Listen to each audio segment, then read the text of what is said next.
Hello again, everyone. Edwin Learnard back once again.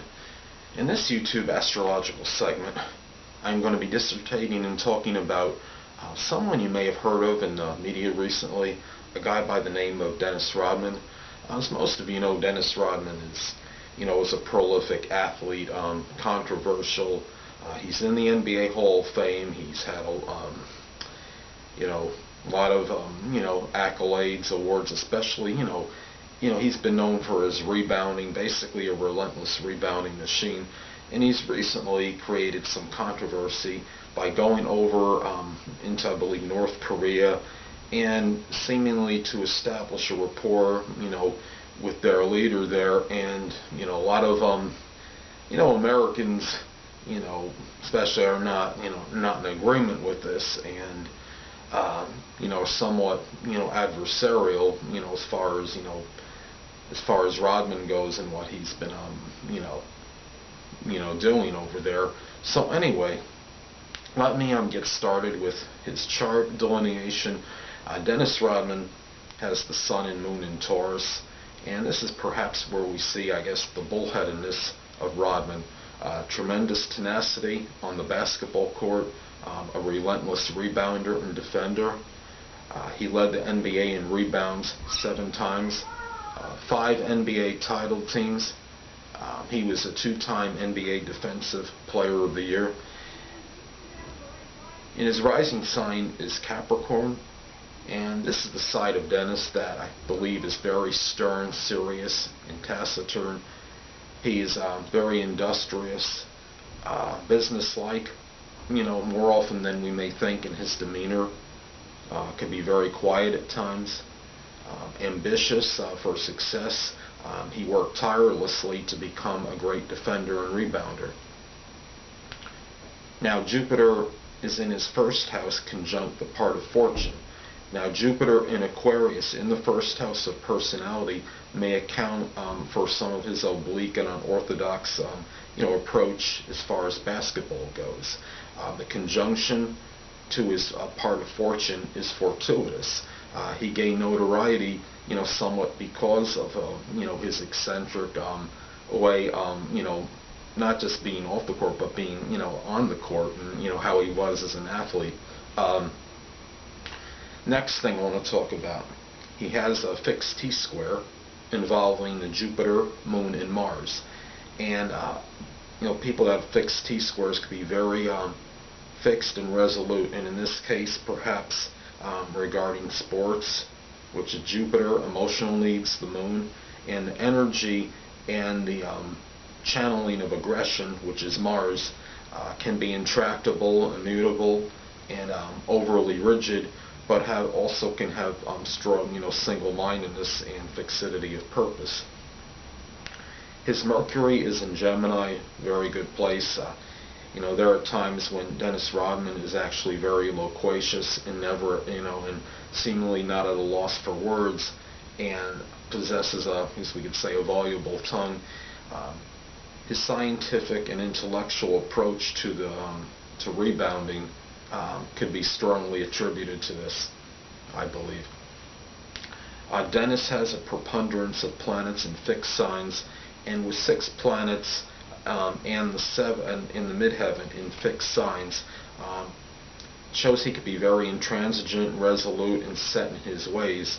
Can also show a lot of persistence, focus, being focused, single-mindedness, and just very, we could say, very strong in purpose, to say the least. Good concentration of power. Probably in relationships, others probably have to do more of the compromising as opposed to him, though. Now nearly 30 degrees of Aquarius is in his first house of personality. Now I think this is strongly attributed to why Dennis is eccentric, bizarre, sometimes unpredictable. This is that kind of reason we see that kind of behavior from him at times. See him dressing in drag from time to time. Can be unorthodox, unconventional, possible esoteric interests, can be iconoclastic and non-conforming. This is why I think sometimes, we could see Dennis Rodman as somewhat paradoxical.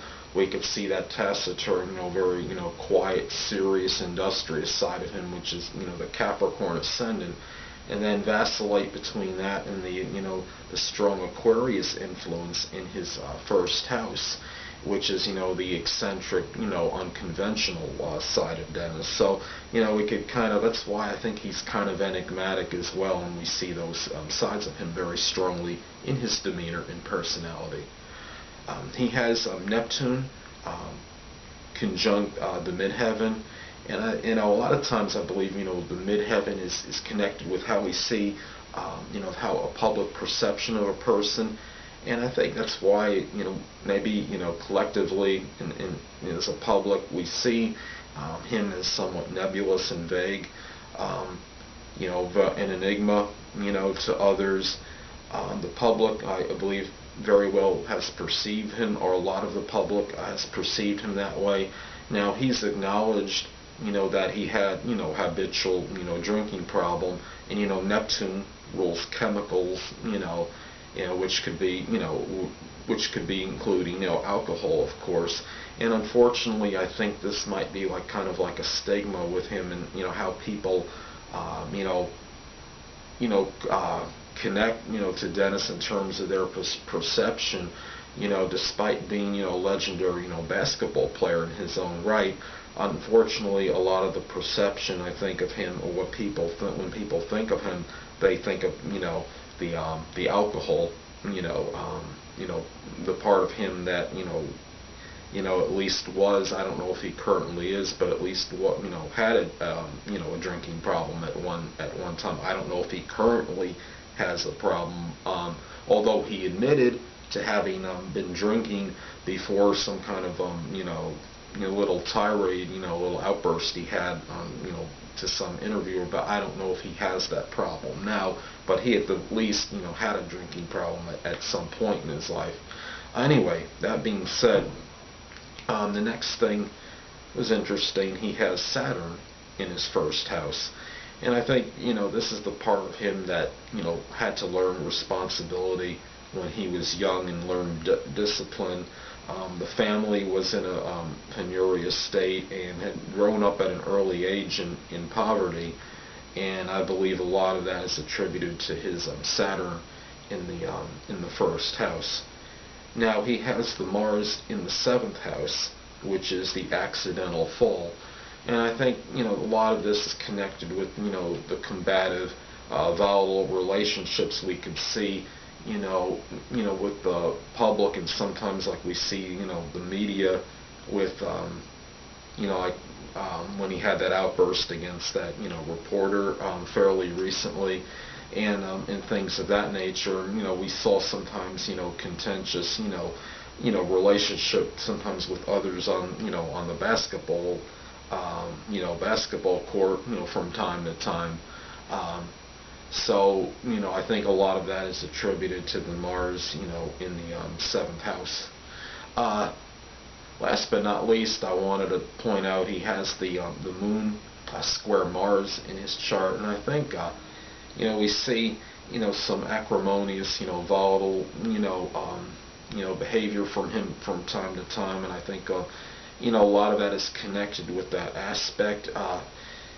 In 1997, I'm sure most of you know, he, caused some more controversy when he kicked a reporter, a cameraman in an NBA game, and, that's, I think that could strongly be connected with that, that Moon, square Mars.